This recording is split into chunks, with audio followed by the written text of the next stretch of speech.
But Jim, let's get another question here.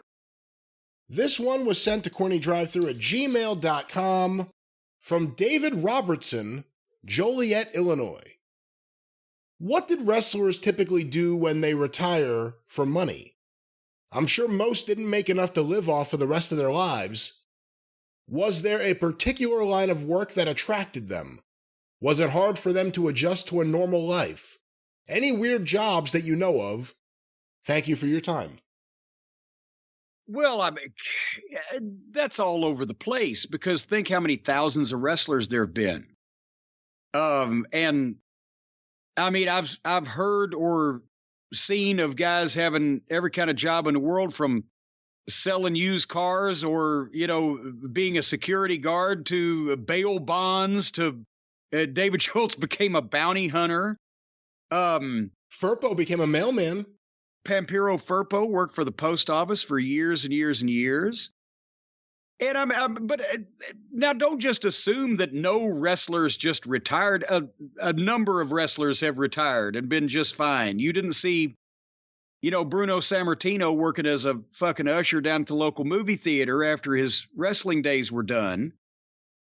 And it didn't have to be the guys that were the most successful either, because some guys weren't main event superstars that made a ton of money, but made a decent amount of money in wrestling and then bought a business and ran the business, after that.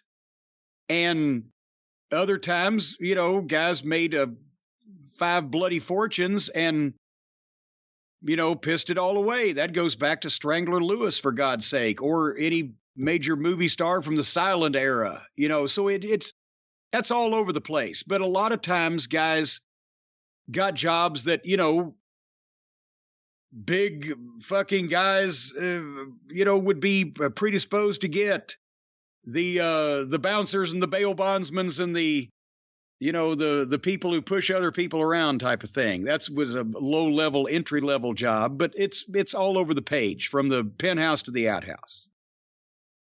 I've got to figure out one of these days. I guess I might have to get a job sooner or later. Really? What would you do? What would you like to I don't have any goddamn idea. I'm guessing keep you away from the public would be a good start.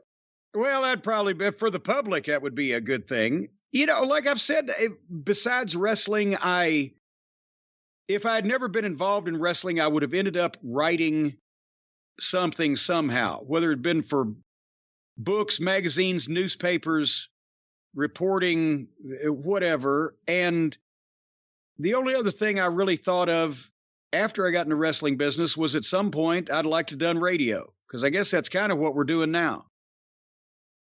And otherwise, now I've had a lot of interests as hobbies, but nothing that I ever said I want to start a business and do this every day of my life, the rest of my life, for a living.